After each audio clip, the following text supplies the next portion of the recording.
नमस्कार, आप देख रहे हैं डीडी न्यूज। मैं हूं आपके साथ भावना नैयर। देश और दुनिया की बड़ी और अहम खबरों को लेकर हम हाजिर हैं। शुरुआत कर लेते हैं इस बुलेटिन की सुबह की सुर्खियों के साथ। ट्रंप ने ईरान को हॉर्मुज स्ट्रेट मंगलवार रात 8 बजे तक खोलने की दी डेडलाइन। इससे पहले ओवल ऑफिस में मिलिट्री के साथ करेंगे प्रेस कॉन्फ्रेंस।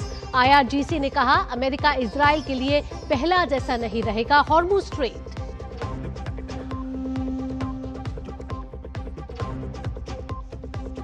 विदेश मंत्री डॉक्टर एस जयशंकर की ईरानी समकक्ष अब्बास अराक्ची से पश्चिम एशिया के हालात पर चर्चा। कतर पीएम और UAE के विदेश मंत्री से भी की बात।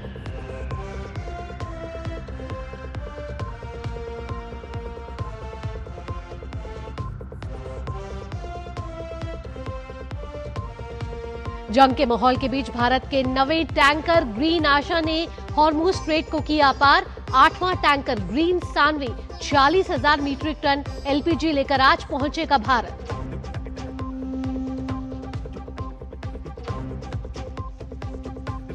पीएम मोदी के असम में आज 3 चुनावी जनसभाएं। पुदुचेरी और केरल में राहुल गांधी और अमित शाह होंगे आमने सामने और करेंगे चुनाव प्रचार। अन्य दलों ने भी प्रचार में झोंकी ताकत।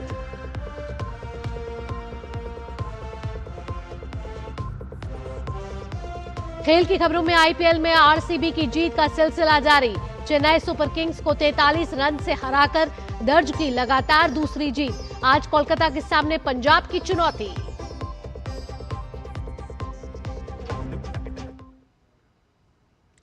अब खबरें विस्तार से। अमेरिकी राष्ट्रपति डोनाल्ड ट्रंप ने ईरान को अपशब्द कहते हुए हॉर्मुज स्ट्रेट नहीं खोलने पर बड़ा हमला करने की धमकी दी है। उन्होंने कहा कि अगर ईरान ने हॉर्मुज नहीं खोला तो वो उसे नरक बना देंगे। इसके साथ ही उन्होंने ईरान में पावर प्लांट और पुलों पर हमला करने की बात कही। ट्रंप ने सोशल मीडिया पर लिखा, ईरान में मंगलवार को पावर प्लांट डे और ब्रिज डे के एक साथ होगा, यानी हमला होगा। ईरान हॉर्मुज खोल दे, नहीं तो नरक जैसे हालात में पहुंचा देंगे। इसके साथ ही उन्होंने कुछ घंटों बाद उन्होंने ईरान पर हमले की समय सीमा बढ़ाने का भी संकेत दिया। उन्होंने सोशल मीडिया पर लिखा, मंगलवार रात 8 बजे ईस्टर्न टाइम। ट्रंप के इस पोस्ट को ईरान पर अमेरिकी हमले की डेडलाइन के रूप में देखा जा रहा है। अमेरिका ने गुरुवार को ईरान की राजधानी तेहरान को कराज शहर से जोड़ने और वाले B1 हाईवे ब्रिज पर हमला किया था। ये पुल इसी साल शुरू हुआ था। इसे मिडल ईस्ट का सबसे ऊंचा पुल माना जाता है। करीब 1050 मीटर लंबे और 136 मीटर ऊंचे इस पुल को बनाने में लगभग $400 मिलियन यानी कि करीब 3,800 करोड़ रुपए खर्च हुए थे।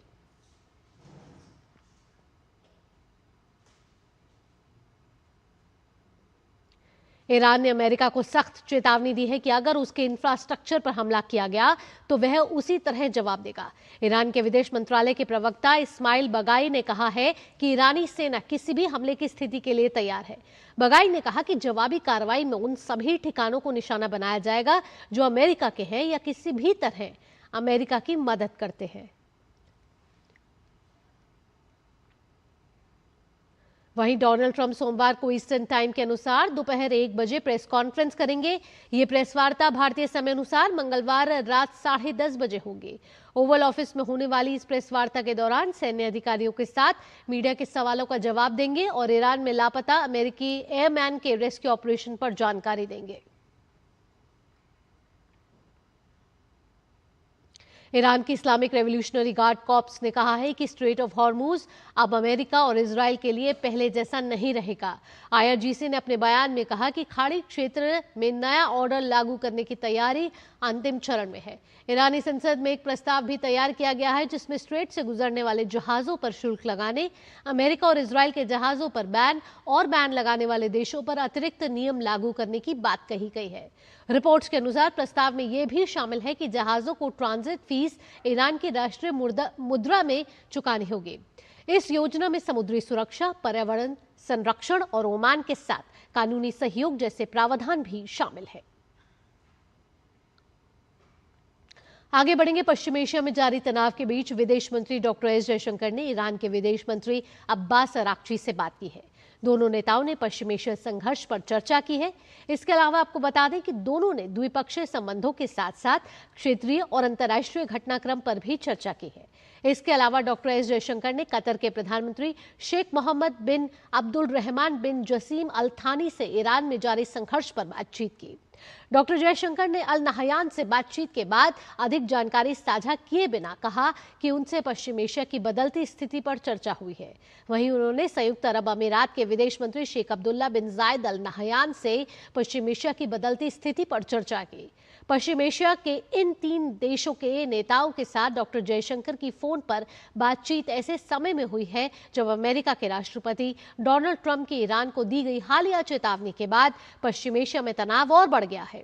इस बीच ईरान ने भारत समेत अपने मित्र देशों के जहाजों को इस जलमार्ग से गुजरने की अनुमति दी है।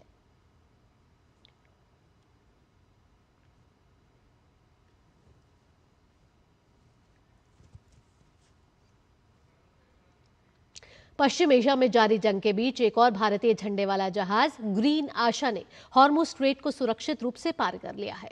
28 फरवरी को ईरान पर अमेरिका और इजरायली हमलों के बाद से इस समुद्री गलियारा से निकलने वाला यह नवा भारतीय टैंकर है।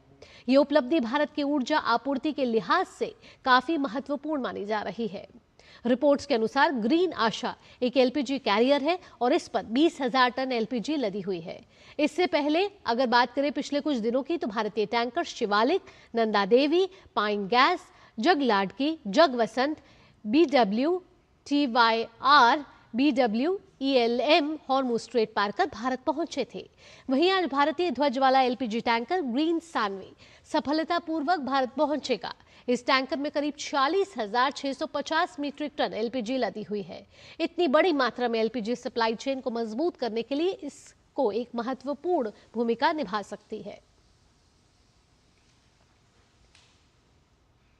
ओपेक प्लस तेल समूह के 8 देशों ने वैश्विक तेल बाजार में स्थिरता बनाए रखने के लिए मई में उत्पादन बढ़ाने का फैसला किया है।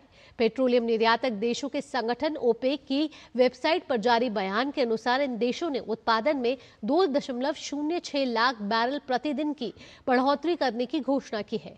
ओपेक प्लस समूह में शामिल देशों यानी कि सऊदी अरब, रूस, इराक, संयुक्त अरब अमीरात, कुवैत, कजाकिस्तान, अल्जीरिया और ओमान ने चेतावनी दी है कि तेल अवसंरचना पर हमलों से हुए नुकसान की भरपाई में काफी समय लगेगा और आपूर्ति को पहले के स्तर पर लाना आसान नहीं होगा। उन्होंने कहा कि ऐसे हमले और समुद्री मार्ग में व्यवधान तेल की कीमतों को स्थिर रखने के प्रयासों को कमजोर करते हैं, जिससे उत्पादकों, उपभोक्ताओं और वैश्विक अर्थव्यवस्था पर असर पड़ता है। दिल्ली सरकार ने गोदामों से सीधे एलपीजी सिलेंडर की बिक्री पर पूरी तरह प्रतिबंध लगा दिया है। तेल विपणन कंपनियों ने सभी वितरकों को ये स्पष्ट निर्देश जारी किया है कि इस तरह कोई भी बिक्री गैर कानूनी मानी जाएगी और इस पर कड़ी कार्रवाई होगी। सरकार ने रसोई गैस को आम लोगों के लिए, विशेषकर उनके लिए जिनके पास समुचित पते का प्रमाण नहीं है, अधिक सुलभ बनाने के लिए पूरे शहर में 5 किलो के सिलेंडर की उपलब्धता बढ़ा दी है। प्रवासी मजदूरों की मदद के लिए हिंदुस्तान पेट्रोलियम निगम लिमिटेड के बिक्री केंद्रों पर 11 हेल्प डेस्क बनाए गए हैं। ये हेल्प डेस्क लोगों को नजदीक के एलपीजी वितरकों की जानकारी देंगे और बताएंगे कि किस तरह आसानी से गैस सिलेंडर लिया जा सकता है। मुख्यमंत्री रेखा गुप्ता ने कहा है कि सरकार रसोई गैस आपूर्ति पर कड़ी नजर रखे हुए है। उन्होंने लोगों को गैस एजेंसी या भंडार केंद्रों तक जाने से मना किया है, क्योंकि बुक किए गए सभी सिलेंडर समय पर सीधे घरों तक पहुंचाए जा रहे हैं। मुख्यमंत्री ने आश्वासन दिया है कि दिल्ली में एलपीजी की आपूर्ति स्थिर रहेगी। जमाखोरी और कालाबाजारी जैसी अवैध गतिविधियों की रोकथाम के लिए नियंत्रण कक्ष बनाया गया है। बुलेटिन में वक्त हो चला एक छोटे से ब्रेक का। जब ब्रेक के बाद लौटेंगे तो बात करेंगे जनादेश की, यानी आगामी विधानसभा चुनावों की। महाशय धर्मपाल जी के 130वें जन्मदिन पर MDH मसालों पर पाइए 10% एक्स्ट्रा। अब स्वाद के साथ बचत भी। अब पाइए बचत ही बचत। ब्रेक के बाद आपका स्वागत है। चलिए आगे बढ़ते हुए बात कर लेते हैं जनादेश की, यानी आगामी विधानसभा चुनावों से जुड़ी खबरों के साथ।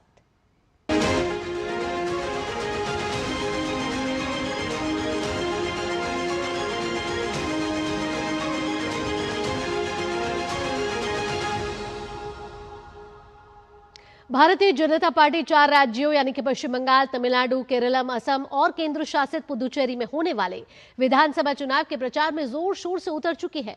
भाजपा के शीर्ष प्रचारक प्रधानमंत्री नरेंद्र मोदी समेत अन्य सभी दिन रात कर एक एक करके प्रचार कर रहे हैं। प्रधानमंत्री नरेंद्र मोदी और केंद्रीय मंत्री जेपी नड्डा आज असम में जनसभाओं को संबोधित करने वाले हैं। प्रधानमंत्री नरेंद्र मोदी आज सुबह 11 बजे बारपेटा, दोपहर 1:15 बजे होजाई और शाम 4 बजे डिब्रूगढ़ में जनसभाओं को संबोधित करेंगे। जेपी नड्डा भी आज असम में रहेंगे। वहीं तिनसुकिया में दोपहर 12 बजे और अपराह्न में 2 बजे लखीमपुर में जनसभा के माध्यम से जनता जनार्दन के सामने होंगे। इनके अलावा केंद्रीय गृह एवं सहकारिता मंत्री अमित शाह आज केरलम और पुदुचेरी में प्रचार करेंगे। अमित शाह भाजपा स्थापना दिवस पर केरलम के तिरुवनंतपुरम में सुबह 10 बजे कार्यकर्ताओं को संबोधित करेंगे। वे अलपुझा साउथ में रोड शो करेंगे। इसके बाद वे चुनाव प्रचार के लिए पुदुचेरी जाएंगे। पुदुचेरी के मनाडीपेट में जनसभा को संबोधित करेंगे। कांग्रेस नेता राहुल गांधी आज पुदुचेरी में प्रचार की कमान संभालने वाले हैं और पार्टी के उम्मीदवारों के लिए प्रचार करेंगे। पार्टी ने अपने 16 उम्मीदवार चुनावी मैदान में उतारे हैं। कांग्रेस ने पुदुचेरी में अपने घोषणा पत्र में कई बड़े वायदे किए हैं। पुदुचेरी को पूर्ण राज्य का दर्जा दिलाने के वायदे के साथ ही पार्टी ने बेटियों को सोना देने का वादा भी किया है, लेकिन ये कैसे किया जाएगा, इस बारे में पार्टी के पास कोई स्पष्ट जवाब नहीं है। राहुल गांधी इन्हीं वादों के साथ जनता के बीच उतरेंगे और उन्हें अपने पक्ष में करने का प्रयास करेंगे।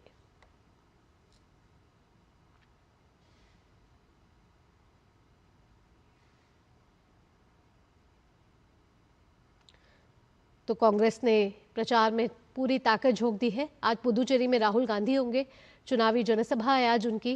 ऐसे में देखा जा रहा है कि सभी राजनीतिक पार्टियां कोई कोर कसर नहीं छोड़ रही जनता को अपने वायदे गिनाने में और वायदों से लुभाने में। यूडीएफ के लिए अहम राहुल गांधी का ये दौरा माना जा रहा है। तो पुदुचेरी में कांग्रेस ने कई बड़े वायदे किए हैं, जहां पूर्ण राज्य का दर्जा की बात हो या अन्य वायदे हों, जिसमें त्रिशूर में आज राहुल गांधी की चुनावी जनसभा है। कुन्नमकुलम में भी राहुल गांधी की चुनावी रैली है और आपको बता दें दोपहर बाद एक जनसभा को संबोधित करने वाले हैं। इस बीच सभा में कोडुंगल लूर, काईपांगमंगलम, ओल्लूर, पुथुकड़, चलाकुडी और इरिंजलाकुडा विधानसभा क्षेत्रों के लिए यूडीएफ उम्मीदवार मौजूद रहेंगे। इसके बाद वे कुन्नमकुलम में बड़ी रैली करने वाले हैं और चिलकर्रा, त्रिशूर, नाटिका, कन्नमकुल्लम, वडकंचेरी और मनालूर और गुरुवायूर के उम्मीदवारों के लिए प्रचार करेंगे।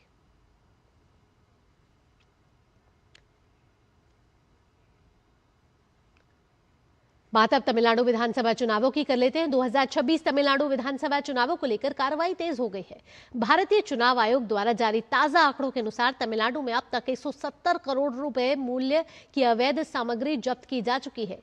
ये जब्ती चुनाव घोषणा के बाद राज्य में बड़ी निगरानी और लगातार हो रही सख्ती का बड़ा संकेत है। आयोग ने बताया कि राज्य में 30 करोड़ रुपए नकद, 74,000 लीटर से ज्यादा अवैध शराब, 67 करोड़ रुपए मूल्य के ड्रग्स, 8 करोड़ की कीमती धातु और 63 करोड़ रुपए के फ्रीबीज या अन्य सामान कब्जे में लिए गए हैं। आपको बता दें कि चुनाव को शांतिपूर्ण और निष्पक्ष बनाने के लिए तमिलनाडु में अकेले सैकड़ों फ्लाइंग स्क्वाड और सर्विलांस टीमें तैनात की गई हैं, जो 24/7 निगरानी कर रही हैं। शिकायतों पर 100 मिनट के भीतर कार्रवाई करना अनिवार्य किया गया है। बात पुदुचेरी की करते हैं तो पुदुचेरी में चुनावी माहौल इस समय तेज हो गया है। बीजेपी और कांग्रेस दोनों ने अपने घोषणा पत्र जारी कर दिए हैं। वहीं चुनावी मैदान में साउथ के स्टार विजय की एंट्री ने मुकाबले को और दिलचस्प बना दिया है।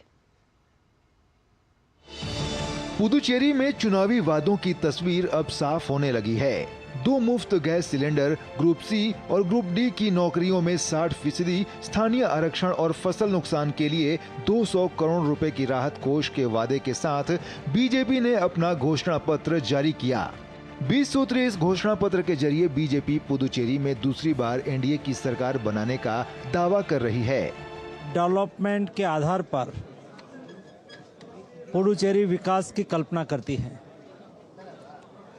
पुडुचेरी में पिछले 5 साल एनडीए की सरकार रही रंगास्वामी के नेतृत्व में, और आने वाले दिनों में फिर से एनडीए की सरकार बने।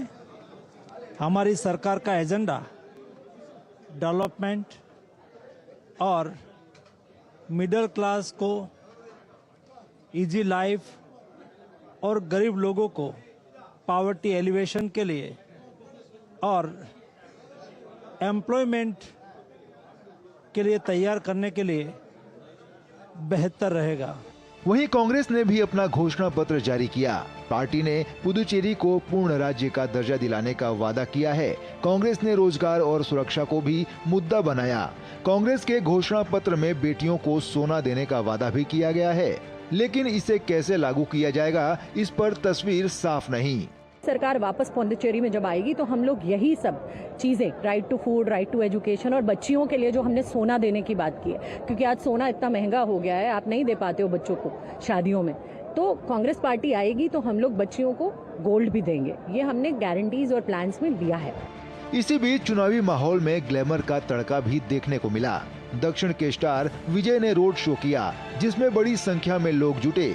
थलपति के नाम से मशहूर विजय की पार्टी टीवी के पहली बार पुदुचेरी चुनाव लड़ रही है। पार्टी ने सभी 30 सीटों पर उम्मीदवार उतारे हैं। देखना दिलचस्प होगा कि वादों, मुद्दों और नए समीकरणों के बीच पुदुचेरी की जनता किसके पक्ष में अपना जनादेश देती है।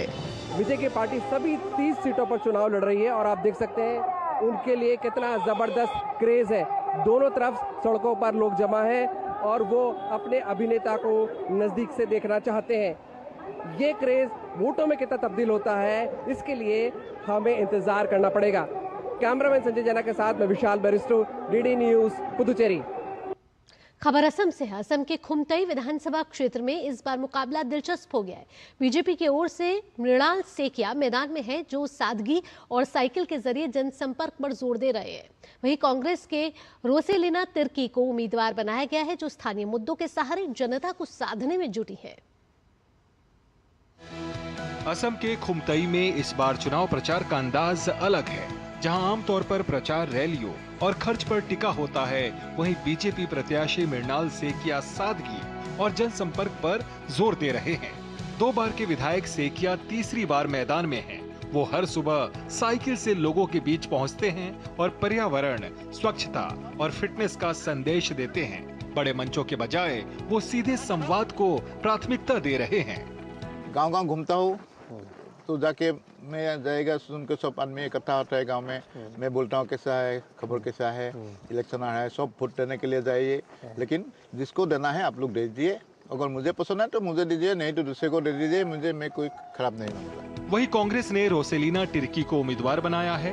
तिर्की अपने शांत स्वभाव और पंचायत के अनुभव के लिए जानी जाती हैं। वो अपने प्रचार में चाय बागान मजदूरों की समस्याएं, युवाओं में बढ़ते नशे और स्थानीय मुद्दों को उठा रही हैं। समय के साथ जो जितना आगे बढ़ना था वो बढ़ नहीं पाया है, तो इसीलिए काम करने के लिए हम लोगों को जहाँ जहाँ जा रहे हैं सबको वेलकम कर रहे हैं, सबको बुला रहे हैं कि आइए मैडम, देखिए ये इधर देखिए उधर देखिए बोल के, रास्ता हो या कुछ हो, वो सब कुछ बहुत सारी डेवलपमेंट की जरूरत है। परिसीमन के बाद खुमतई सीट की तस्वीर बदली है। 7 पंचायतें इस क्षेत्र से बाहर हो गई हैं, जबकि 11 नई पंचायतें जोड़ी गई हैं। इस सीट पर कुल 5 उम्मीदवार मैदान में हैं। मतदाताओं की संख्या करीब 1,72,000 है, जिसमें लगभग 87,000 महिलाएं और 84,000 पुरुष मतदाता हैं। साथ ही 5 थर्ड जेंडर मतदाता भी शामिल हैं। आत्मनिर्भरशील जो होना चाहिए, तो मैं जो कैंडिडेट ये हम महिलाओं के बारे में काम करेगा, मैं उनको ही वोट प्रदान करूंगी। अब देखना होगा कि 4 मई को जनता किसके पक्ष में फैसला सुनाती है। क्या सादगी और जनसंपर्क की राजनीति जीत हासिल करेगी या स्थानीय मुद्दे मतदाताओं को ज्यादा प्रभावित करेंगे, इस पर सभी की नजरें टिकी हैं। असम के खुमतई से उर्मिलेश भट्ट की रिपोर्ट, डीडी न्यूज। महाराष्ट्र के बारामती उपचुनाव को लेकर महाराष्ट्र में राजनीति तेज हो गई है। 23 अप्रैल को होने वाले इस उपचुनाव में उप मुख्यमंत्री और एनसीपी प्रमुख सुनेत्रा पवार आज बारामती विधानसभा उपचुनाव के लिए नामांकन पत्र दाखिल करेंगी। ये नामांकन सभी मंत्रियों, निर्वाचित सदस्यों और पार्टी के पदाधिकारियों की मौजूदगी में होगा। एनसीपी अध्यक्ष सुनील तकरे ने दावा किया है कि शिवसेना यूबीटी अध्यक्ष उद्धव ठाकरे ने यह संकेत दिया है कि उनकी पार्टी सुनेत्रा पवार के खिलाफ कोई उम्मीदवार नहीं उतारेगी, जबकि क्योंकि कांग्रेस ने उप मुख्यमंत्री सुनेत्रा पवार के खिलाफ उम्मीदवार उतारा है। कांग्रेस अध्यक्ष मल्लिकार्जुन खड़गे ने वकील आकाश विश्वनाथ मोरे के नामांकन को मंजूरी दे दी है। पहले यह चुनाव निर्विरोध चुनाव माना जा रहा था, लेकिन अब यह प्रतिस्पर्धी होता हुआ नजर आ रहा है।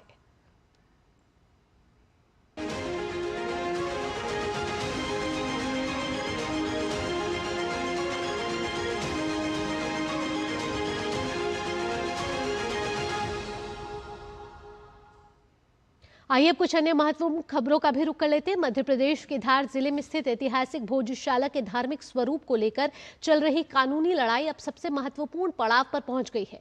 मध्य प्रदेश हाईकोर्ट की इंदौर खंडपीठ में इस मामले से संबंधित याचिकाओं पर आज से नियमित सुनवाई होगी। कानूनविदों का मानना है कि भारतीय पुरातत्व सर्वेक्षण यानी ASI द्वारा किए गए सर्वे की रिपोर्ट में शामिल वैज्ञानिक साक्ष्य इस मामले में महत्वपूर्ण साबित होंगे।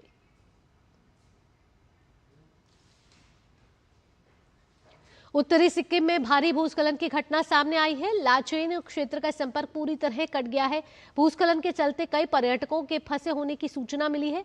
बताया जा रहा है कि लगातार हो रही बारिश के कारण पहाड़ी इलाकों में भूस्खलन हुआ, जिससे सड़क मार्ग बुरी तरह क्षतिग्रस्त हो गया।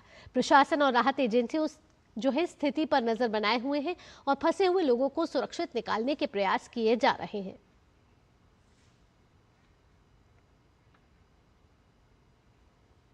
एक वक्त ऐसा था जब छोटे कारोबारियों के लिए आगे बढ़ना आसान नहीं था, लेकिन अब हालात बदल रहे हैं। केंद्र सरकार की प्रधानमंत्री मुद्रा योजना स्कीम जमीन पर लोगों की जिंदगी बदलती हुई नजर आ रही है। इस योजना ने कई छोटे व्यापारियों को आगे बढ़ने का मौका दिया है। मध्य प्रदेश के टीकमगढ़ से देखिए हमारी एक खास रिपोर्ट। छोटे कारोबारियों के लिए कभी लोन लेना बड़ी चुनौती हुआ करता था, लेकिन अब तस्वीर बदल रही है। केंद्र सरकार की प्रधानमंत्री मुद्रा योजना छोटे कारोबारियों को आत्मनिर्भर बना रही है। मध्य प्रदेश के टीकमगढ़ में ये योजना कई छोटे व्यापारियों के लिए नई उम्मीद बनकर उभरी है।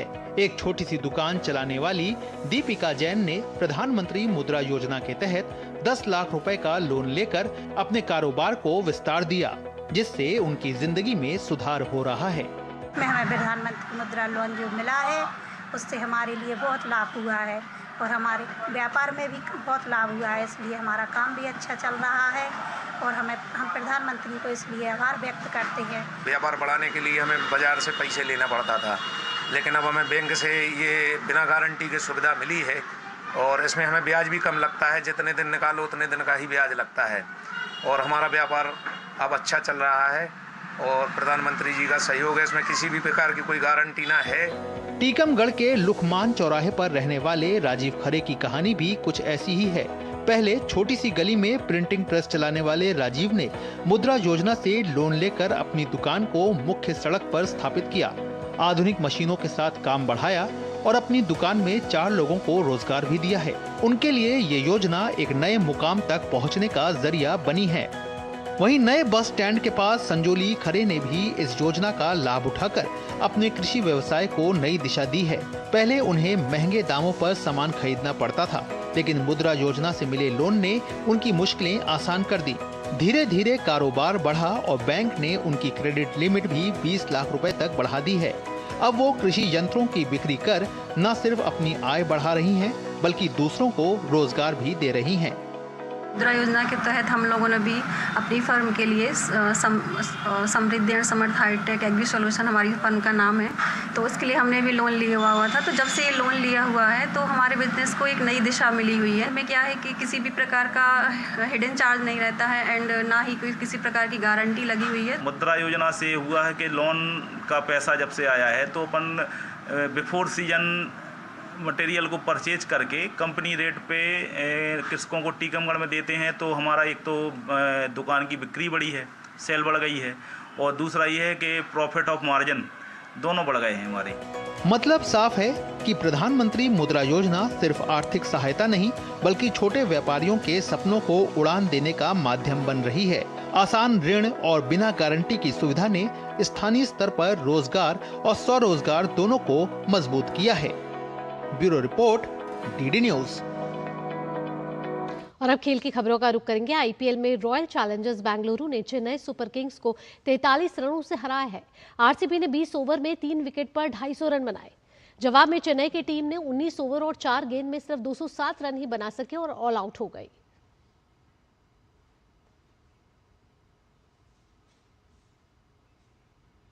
आईपीएल में आज के एकमात्र मुकाबले में कोलकाता नाइट राइडर्स का सामना ईडन गार्डन्स में पंजाब किंग्स से होने वाला है। आगे बढ़ेंगे। भारतीय स्वतंत्रता संघर्ष की खासियत ये थी कि इसका आधार कोई गूढ़ दार्शनिक ज्ञान नहीं था। यह आधार बहुत साधारण लेकिन जमीन से जुड़ा हुआ था, जो टिका था सत्य और अहिंसा पर। लेकिन नमक जैसी रोजमर्रा की चीज भी इस आंदोलन में प्रतिरोध की सूचक बनी, और इस प्रतिरोध की शक्ति थी सत्याग्रह, जिसे नाम मिला नमक सत्याग्रह। 12 मार्च 1930 को अंग्रेजों के नमक कानून के खिलाफ गांधी जी द्वारा शुरू की गई दांडी यात्रा 6 अप्रैल यानी आज ही के दिन पूरी हुई थी।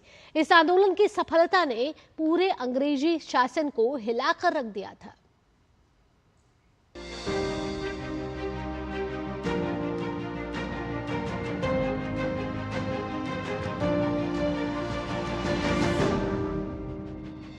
छह अप्रैल 1930 का दिन भारतीय इतिहास का वह सुनहरा दिन है जब अंग्रेजों द्वारा नमक पर थोपे हुए कर के खिलाफ महात्मा गांधी ने सैकड़ों सत्याग्रहियों के साथ दांडी तट पर नमक हाथ में लेकर अंग्रेजों के नमक कानून को तोड़ दिया।